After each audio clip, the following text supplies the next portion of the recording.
ο αρχηγός της αποστολής, ο πρόεδρος της Ομοσπονδίας κ. Νιάτας, να μας πει ποιοι είναι οι στόχοι της εθνικής μας στο ταξίδι της αυτό. Να σας πω, οι στόχοι είναι να μπορέσουμε να νικήσουμε τις δύο πρώτες ομάδες, δηλαδή την Σουηδία και την Αυστρία, για να μπούμε στα τελικά.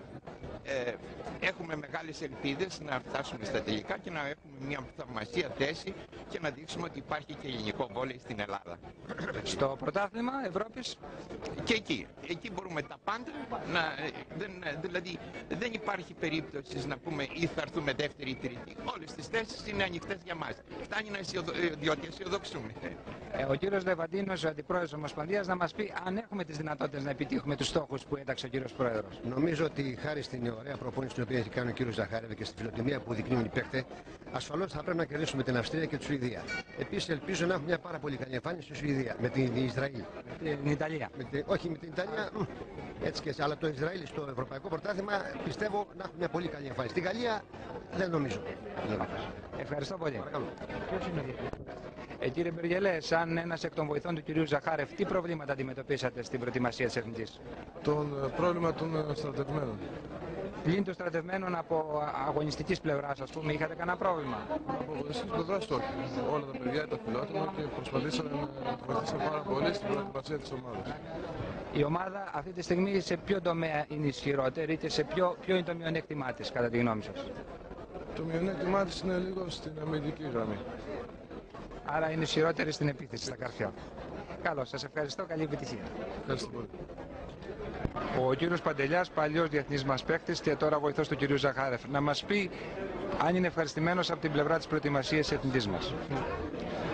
Η Εθνική ξεκίνησε μια καλή προετοιμασία. Είχαμε βέβαια ορισμένους στρατευμένους, οι οποίοι μας δημιουργήσαν προβλήματα.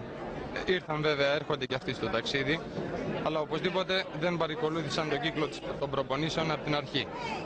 Πιστεύω ότι θα κάνουμε μια καλή εμφάνιση. Είναι δύο ομάδες, η Σουηδία και η Αυστρία, οι οποίες είναι στα μέτρα μας.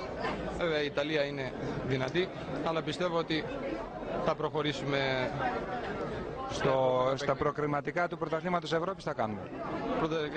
Είναι κάπως δύσκολο, δεδομένου ότι και η Γαλλία και το Ισραήλ είναι ισχυροί. Ο αρχηγός της ομάδας Κουμπλής. Το κυριότερο που μας ενδιαφέρει, σε τι κατάσταση βρίσκεσαι. Εσύ πάντα παθαίνεις σε κάτι. Είσαι καλά τώρα? Ναι, είμαι αρκετά καλά και αισιοδοξώ ότι πλέον θα έχουν και ένα τέλος στα ατυχήματα. Και από πλευράς προπονήσεως καλά? Ναι, πολύ καλά. Πολύ καλά. Πού είναι πιο δύσκολα τα πράγματα, στη Λιόν ή στον Μπορντό?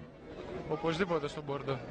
Είναι οι ομάδες πάρα πολύ καλές και οι δύο, ειδικά η Γαλλία, και θα κάνουμε κάθε δυνατή προσπάθεια, αλλά και λόγω έδρας θα είναι πάρα πολύ δύσκολο να πάρουμε την πρόκριση. Λάιος, για πες μου πώς αισθάνεσαι αυτή τη στιγμή? Ήσουν στρατευμένος, νομίζω δεν έχεις συμπληρώσει την προπόνησή σου. Νομίζεις ότι είσαι σε θέση να προσφέρεις υπηρεσίες?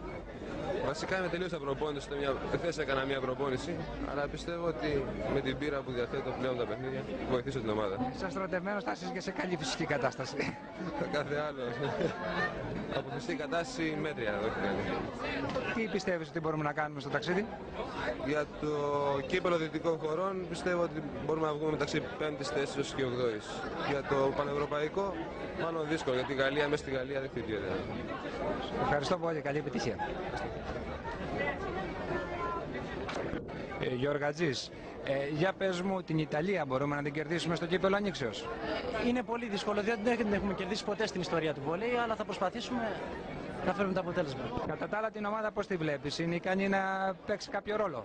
Είναι ικανή να παίξει ρόλο και θα ήταν ακόμη ικανότερη, αλλά είχαμε μερικές δυσκολίες με 4-5 στρατευμένους, οι οποίοι τελευταία στιγμή ήρθανε και έτσι δυσκόλεψαν λίγο στην προετοιμασία. Καλώς. Ας ευχηθούμε καλή τύχη. Ευχαριστώ πολύ.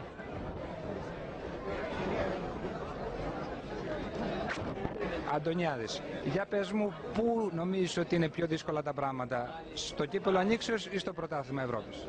Στο πρωτάθλημα Ευρώπης είναι λίγο πιο δύσκολα, διότι οι ομάδες που συμμετέχουν σε αυτό το πρωτάθλημα δεν τις έχουμε κερδίσει ποτέ. Και ως εκ τούτου είναι πιο δύσκολο να τις κερδίσουμε. Η ομάδα σε τι κατάσταση βρίσκεται? Είναι καλύτερα από άλλοτε ή χειρότερα ή το ίδιο? Η ομάδα έχει κάνει αρκετές προπονήσεις, έχει συμπληρώσει δηλαδή το κύκλο προετοιμασίας και είναι σχεδόν όπως ήταν πάντοτε. Το θέμα των στρατιωτών λύθη νομίζω πως θα πάμε καλά, δεν υπάρχει θέμα.